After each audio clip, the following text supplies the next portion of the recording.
안녕하십니까, 정재환입니다. 시험 고생하셨습니다.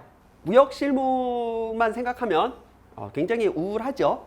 시험과 관련된 저의 마음은 이제 총평해서 확인을 해주시고 기출풀이 하겠습니다. 기출 해설을 해드릴 건데 사실 뭐 의미가 없습니다. 이번 시험의 특성상 무엇이 모범 답안인지 무엇을 써야 되는지 누구나 다 알고 있기 때문에 실제 무엇을 쓰면 좋은 점수를 받는지는 아무도 궁금해하지 않을 겁니다. 다만 그것을 제대로 쓴 수험생이 없을 뿐이죠. 매우 그냥 이 시험 자체가 무역실무라는 과목 자체가 매우 유감입니다. 왜 이런 식으로 출제되는지 모르겠어요. 자, 문제 1번. 이제 50점 문제면서 물음 1, 2, 3. 적어도 이건 트렌드인 것 같네요. 예전에는 큰 타이틀을 주면서 여기서 쓸 수 있을 만큼만 써봐라. 이런 식으로 나왔는데 그렇게 되면은 채점 과정에서 이제 채점하시는 교수님의 재량권이 개입되면서 또 이런저런 이제 문제가 이제 발생할 수 있기 때문에 이제 깔끔하게 나오고 있습니다. 몬트리올 협약의 재정 목적 각 장의 제목 및 1조량의 적용 범위를 쓰시오. 이걸 보면서 아마 거의 뭐 마지막에 멘탈이 나갔을 겁니다. 자, 하나씩 볼게요. 재정 목적. 재정 목적 이거 여러분이 아는 그런 재정 목적 아니고요. 제가 강의에서 설명해준 그런 재정 목적 아니고 협약 원문을 다운받아야만 알 수가 있는데 여러분들 대부분 협약 어디서 다운받습니까? 법제처죠.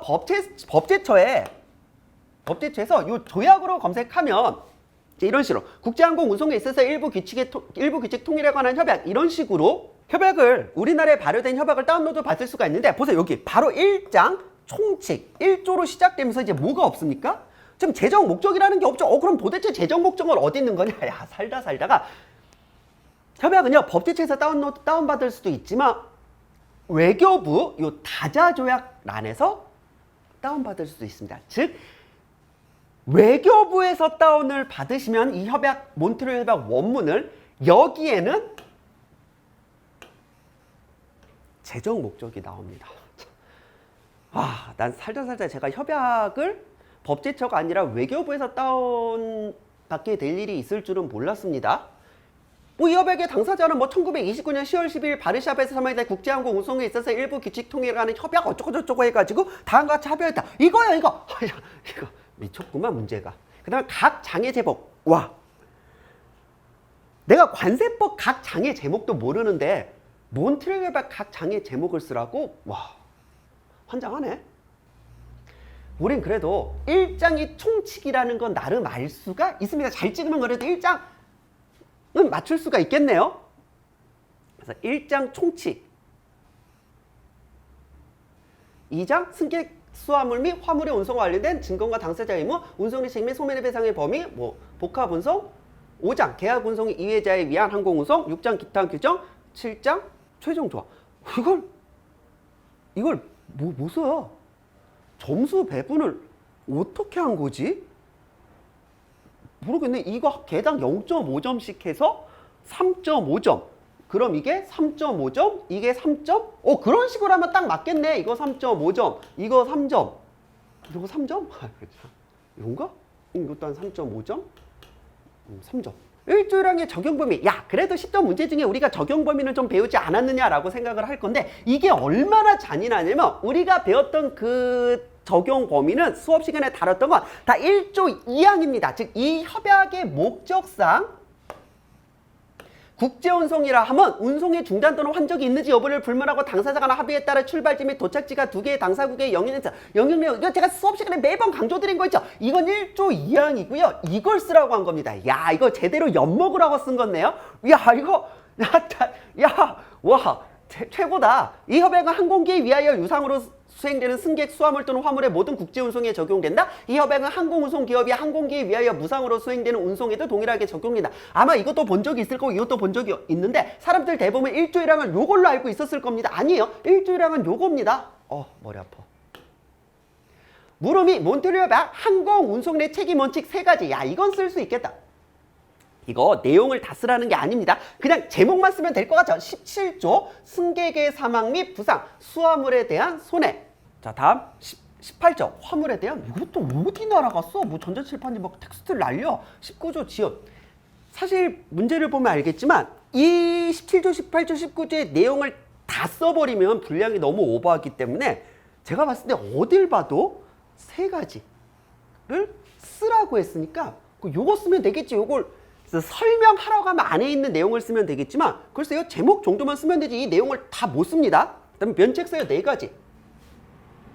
난 이 면책 사유 4가지도 웃긴 게 그럼 분명히 앞에서 봤던 건 17, 18, 19조가 이제 항공운송인의 책임 원칙 3가지잖아. 그럼 당연한 얘기지만 저는 20조를 물어봐야 된다고 생각하거든요. 20조가 책임 면제예요. 그럼 당연히 20조 면제에 대해 쓰라고 할 것 같은데 면책 사유 4가지를 쓰라고 했으면 이제 이거겠죠. 4가지 떨어지는 게 이거밖에 없거든요. 18조 화물에 대한 손해종 그거에 대한 4개 쓰라고 한 겁니다. 아니 그러면 항공운송의 책임 원칙 3가지 중에 화물에 대한 손해에 대한 면책 사유 4가지라고 해야지 문제 이렇게 4가지라고 쓰면 사실 뭐가 4가지인지 어떻게 알아요? 문제장 4가지가 없네.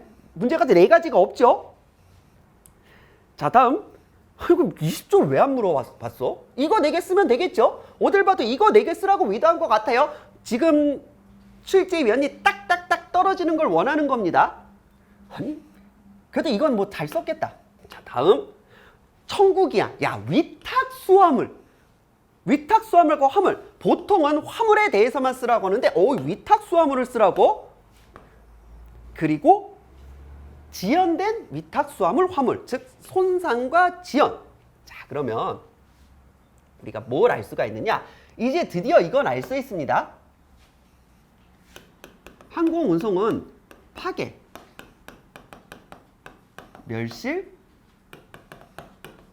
손상, 지연. 보통 운송협약이라고 하면 로스와 데미지, 멸실, 손상, 그 다음 딜레이, 지연으로 가야 되는데 항공운송은 디스트럭션이라는 파괴라는 개념이 독특한 개념이 있다는 걸 말씀드렸고요. 요거 2개에 대해서는 일단 협약상에는 별도 이의제기 기간이 없고 손상과 지연에 대해서만 이의제기 기간이 있다라고 했습니다. 자 그러면 여기 나오네요. 위탁 수화물 또는 화물을 인도받을 권리를 있는 자가 이의를 제기하지 아니하고 이를 수령하였다는 것은 반증이 없느나 위탁 수화물 또는 화물이 양호한 상태로 또한 운송서류 또는 3조 2항 및 4조 2항이 언급된 기타 수단으로 보존돼 기록에 따라 인도되었다는 명백한 증거가 된다. 뭐 사실 뭐 여기까지는 쓸 필요 없겠고 여기부터 이제 물어본 거죠. 손상의 경우 인도받을 권리를 가지는 자는 손상을 발견한 즉시 또는 늦어도 즉, 요 즉시라는 말 쓰고, 그 다음 위탁 수화물의 경우에는 7일 이내, 그리고 화물의 경우에는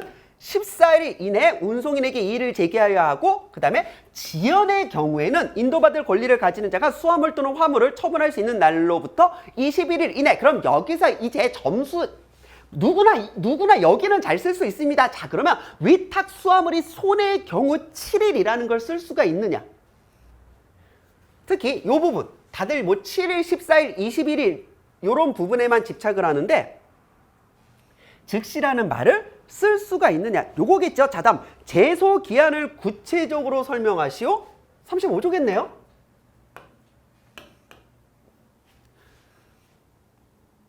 손해에 관한 권리가 도착지에 도착한 날, 항공기가 도착했어야 하는 날 또는 운송이 중지된 날로부터 기산하여 2년 내에 제기되지 않을 때는 소멸한다. 그러나 기간의 산정 방법은 소송이 계류된 법원의 법률에 의하여 결정된다. 사실 뭐 구체적으로라고 했는데 뭐 시험 문제 물어본 거 보니까 뭐 우리가 생각하는 구체적이라서 뭔가 이만큼을 써야 되는 그런 개념은 아닐 것 같아요. 딱 요 정도면 될 것 같습니다. 자, 항상 운송협약에서 나오는 말이 기간을 계산할 때 뭐 도착한 날, 인도된 날 혹은 도착하였어야 하는 날, 인도되었어야 하는 날 이걸 말하거든요. 그럼 도착한 날은 알 것 같다. 근데 도착하였어야 하는 날은 무엇인가? 원래 오늘 도착해야 되는데 도착 안 했죠? 그러면 인도 지연이 발생한 거고 자 그래서 오늘 도착했으면 오늘을 기준으로 이의 제기를 할 수가 있지만 오늘 도착했어야 하는데 아직 도착하지 않았다. 인도 지연이 발생했습니다. 자, 그럴 때는 오늘 원래 도착했었어야 하니까 오늘부터 그 날을 계산을 좀 해보겠다는 겁니다. 자, 여기서 1점이라도 더 받는 방법은 뭡니까? 도착하였어야 하는 날. 그리고 여기서 많이 실수하는 게 대부분 이제 운송 협약이 인도된 날 또는 인도되었어야 하는 날로 표현하는 경우가 있습니다. 하지만 몬트리올 협약은 도착한 날 또는 도착하였어야 하는 날로 표현하고 있고요. 자, 다음에 운송이 중지된 날까지도 정확히 써주시면 될 것 같습니다. 제소기한까지 받고 이제 물음 3. 부대요금.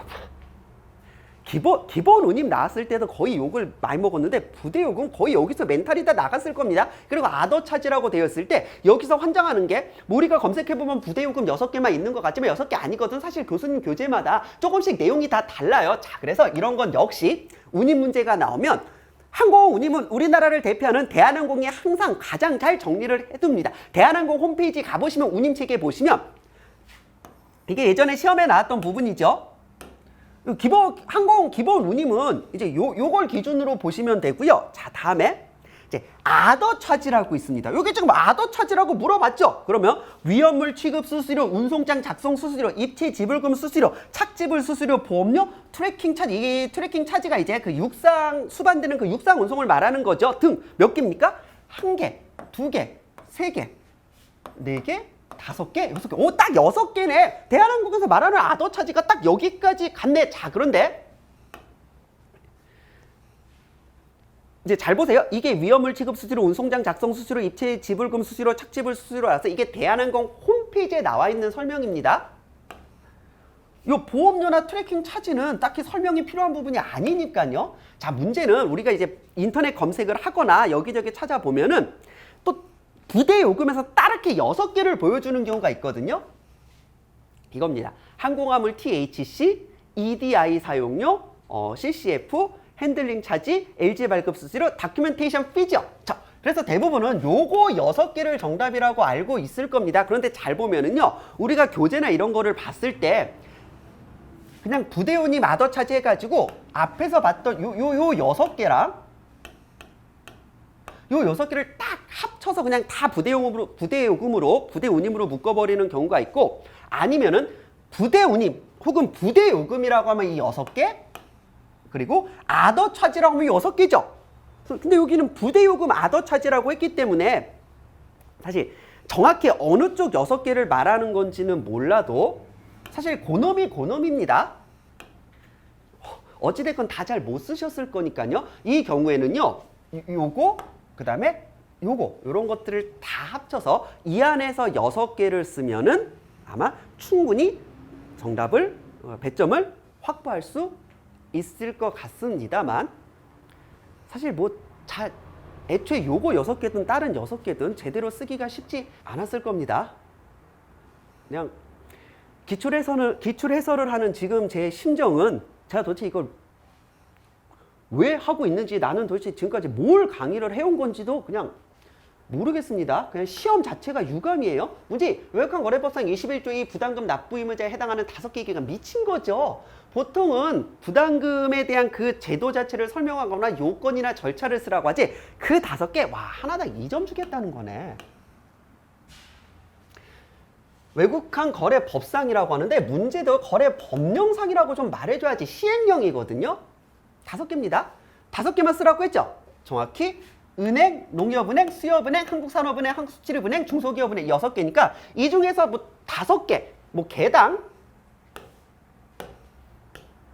2점을 주겠다는 걸 알 수가 있습니다. 자, 다음에 21조의 이 7호 강목은 제외한다라고 해서 뭐 요거 쓰지 말라고 했습니다. 이제 요거 쓰면 안 돼요. 요거를 쓰면은 감점을 주겠다는 겁니다. 그래서 이게 뭐냐면 보통은 5개만 쓰시오 했더니 쫙, 그럼 좀 많이 나오죠. 그럼 더 많이 썼을 때는 어떻게 하느냐라는 부분에 있어서 특히 더 많이 이렇게 애매하거든요. 예를 들어 9개를 썼어요. 9개를 썼는데 5개만 쓰라고 하죠. 그 중에 7개가 맞고 2개는 잘못 써. 그러면 7개 맞았으니까 5개 쓰라고 했으니까 만점을 줄 것이냐, 아니면 많이 썼지만 틀린 거에서 감점을 줄 것이냐라는 부분이 나중에 논란이 될 수가 있기 때문에 깔끔하게 뭐라고 써요? 제외. 이거는 써도 채점을 안 하거나 혹은 쓰면 감점하겠다는 겁니다. 이쪽은.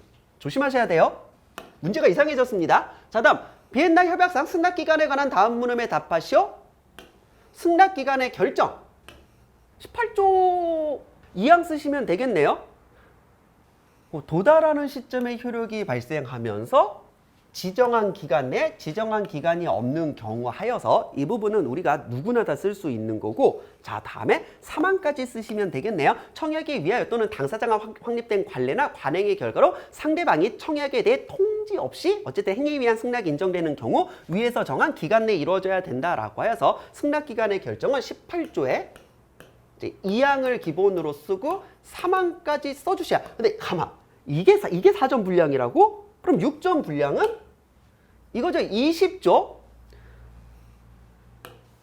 통신수단별. 그래서 전복, 서신 이쪽을 써주시면 될 것 같습니다. 와, 참 뭐라고 이게 해야 될지 잘 모를 정도로 문제가 난해합니다. 16조 불일치설에 관한 다음 물음에 답하시오라고 하면서 권리 포기 교섭 가능성 및 교섭 기간. 발행을 행한 제시가 일치하지 않는다고 판단하는 때는 자신의 독자적인 판단으로, 즉 개설 위례인가 하자에 대한 권리 포기를 할 수 있다. 그러나 이로 인하여 규정된 기간은 연장되지 않는다. 교섭의 가능성, 독자적인 판단으로 교섭 기간은 심사 기간, 즉 은행 영업일 이내 끝내야 되고요. 불일치설의 거절 통지에 포함될 내용 6가지. 이게 6개가 있나? 요거죠. 거절한다는 사실, 그 다음에 거절의 모든 하자 내용, 그 다음에 서류에 관련된 서류 보관하거나, 역시 아니면 서류를 보관하거나, 아니면 서류를 반환하거나, 아니면 지시에 따라 행동할 것인지. 하나, 둘, 셋, 넷, 다섯, 여섯. 야, 문제 잘 내시는구나. 뭐 그렇습니다. 참고로 발행은행이라고 했기 때문에 반드시 답안에는 발행은행이라고 써주셔야 된다. 이슈잉 뱅크 개설은행이라고 써주시면 안 됩니다. 문제 5번. 대무역법령상 수출입 승인의 유효기간을 달리 정할 수 있는 사유 4가지. 역시 시행령이죠. 이게 영 잘 붙여줬네요. 문제에서. 국내 물가 안정이나 수급 조정을 위하여 수출 또는 수입 승인의 유효기간을 1년보다 단축할 필요. 즉 물가 안정이나 수급 조정, 그 다음에 수출입 계약 체계로 물품의 제조 가공 기간이 1년을 초과하는 경우, 수출입 계약 체계로 물품 등이 1년 이내 선적되거나 도착하기 어려운 경우. 4번. 1호부터 3호까지의 규정 외에 수출입 물품 등의 인도 조건 및 거래 특성을 고려하여 수출 또는 수입 승인의 유효기간을 1년보다 단축하거나 늘릴 필요가 있다고 인정하는 경우. 살다가 이걸 물어보죠. 개당 2.5점 하면 되겠네요. 야, 진짜 문제 공부할 맛 안 나게 한다. 자, 그럼 이제 우리의 공부 과목은 대무역법 외국어래법 분야 처음부터 끝까지 쭉 보는 게 아니라 딱 봤을 때 뭔가 막 3개, 4개, 5개 딱딱 떨어지는 그런 거 있죠. 뭔가 객관식 시험이나 단답식으로 나오면 좋을 것 같은 그런 부분 찍어서 공부해야지. 시험이. 자, 뭔가 알 듯 말 듯 당황하셨을 겁니다. CIF 설명문에 딱 복수의 운송인이라는 제목을 가진 부분이 있습니다. 사실 인도항과 목적항에 있어서도 이제 이런 부분이 나오고, 선적항을 반드시 지정해야 되는가라고 해서, 왜냐면 선적항에 대한 합의가 있는 경우 없는 경우라고 해서 이제 설명문에 4번, 5번을 많이 신경 쓰신 경우가 있는데 7번을 기준으로 가야 됩니다. 복수의 운송인. 이거 쓰면 10점 주겠다는 거예요, 지금. 작년 채점 기준으로 봤을 땐 작년에도 사람들이, 수험생들이, 야, 이거 50점 문제 썼는데 두세 페이지밖에 안 나와. 다 썼는데 10페이지도 안 나와. 그랬는데, 실제 50점 문제에서 50점 만점을 주기도 하고, 무역신문 7, 80점이 쏟아진 거 봐서는 진짜 이제 분량은 전혀 중요하지 않습니다. 더 많이 쓰려고 노력할 필요 없어요. 이제는 더 많이 썼는데 더 많이 쓴 부분에서 실수가 나오면 그게 문제고, 더 많이 쓴 부분에서 가점을 주진 않을 겁니다. 그러면 이제 부정 채점 이슈가 분명히 발생할 거기 때문에 분명히 요구하지 않은 부분은 이제 안 쓰는 게 맞아요. 상해안 해상 운송 구간을 담당하는 복수의 운송인에 의해 운송이 이루어질 때, 예를 들어 홍콩에서 샹해까지 피터선에 의해 운송이 이루어지고, 다음으로 샹해에서 사우스햄튼까지 해양 선박의 운송이 이루어질 때, 문제는 메이드인으로부터 매수인에게로 위험이 홍콩에서 이전되는지 샹하이에서 이전되는지이다. 인도가 이루어지는 장소는 어디인가? 보세요. 당사자는 매매 계약서 자체적으로 합의할 수 있다. 그러니까 뭘 쓰면 돼? 요걸 쓴 다음에 복수의 운송인이 존재하는 운송구간 있죠? 여기 홍콩. 상해. 그 다음에 사우스햄튼. 여기서 이제 복수의 운송인이 존재할 수가 있고요. 위험의 이전 시기 합의. 자, 다음에 물음이 선적항에 대한 합의가 없는 경우. 합의가 없는 경우 나왔죠. 여기서부터 쓰시면 됩니다. 위험한 물품이 최초의 운송인에게 인도된데 합의가 없는 경우는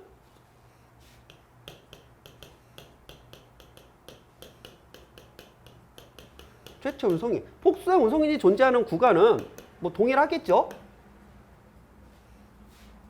그렇기 때문에 매수인은 물품 멸실 또는 손상의 위험을 장기간 부담한다. 자, 그러면 위험 부담의 연장 방법이라고 해서 뭐 규칙의 변형을 쓰시면 될 것 같은데 그것보다는 여기 정답 나와있죠. 당사자들은 후속 단계에서 위험이 이전되기를 원하며 매매 계약에서 이를 명시해야 된다. 즉 복수의 운송인이 존재하는 그 구간은 동일합니다.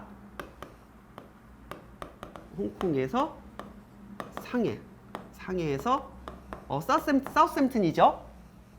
사우스햄튼까지 여기서 운송인 1, 여기서 운송인 2. 합의라면 최초의 운송인.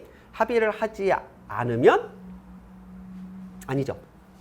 이제 여기든 합의를 하면 되고 합의를 하지 않으면 이제 최초의 운송인이 되며 최초의 운송인이 여기부터니까 이게 문제가 발생할 것 같으면 적어도 상해부터는 시작될 수 있게 위험 부담의 위험 부담을 이제 조금 더 연장시킬 수가 있습니다. 이제 매도인에게 나와있죠. 당사자들은 후속 단계에서 위험이 이전되기를 원하면 매매 계약에서 이를 명시해야 된다. 무슨 규칙의 변형이니 뭐니 이런 부분들을 건드리지 마시고 여기 있는 요거 잘 쓰면 10점 주겠다는 의미입니다. 2021년 38회 4교시 무역실무 시험에서 제가 바라는 건 딱 하나입니다. 꽈락은 안 됩니다. 아마 사실 꽈락만 면한다고 하면은 90명까지는 사실 원래 저희 시험이 절대평가를 가장한 상대평가이기 때문에 90등 안에만 들면 됩니다. 즉 꽈락을 면하고 90등 안에만 들면 되기 때문에 내가 몇 년을 준비했는데 문제 이따구로 나와서 이것 때문에 이제 꽈락을 당하는 건 말이 안 됩니다. 최저위원이 제발 2018년, 19년 막 80% 가까이 대규모 꽈락을 양산하던 이제 그런 것만 아니면 좋겠습니다. 자, 그래서 꽈락을 면하고 나머지 과목은 그래도 이제 물론 HS도 조금 이상하긴 했지만 무역실무에 비하면 많이 무난했죠. 무역실무 꽈락을 면하고 나머지 과목에서 이제 점수를 잘 확보하여서 공부를 열심히 한 수험생 90명까지는 합격할 수 있기를 바라겠습니다. 그게 아니면 차라리 작년처럼 점수 팍팍팍팍팍 줘가지고 뭐 더 많이 합격하면 뭐 강사로서는 그것도 하나의 보람일 것입니다. 아마 이런 모범 답안이 전혀 궁금하지 않겠지만 그래도 이제 준비해봤습니다. 누군가에게는 도움이 되기를 원하면서 남은 기간 합격자 발표 기간까지 너무 이런저런 생각하지 마시고 이제 즐겁게 이제 마음 편하게 이제 고생하셨으니까 자기만의 자유로운 시간을 즐겨주시기를 바랍니다. 저는 다음에 더 좋은 영상으로 찾아뵙겠습니다. 감사합니다.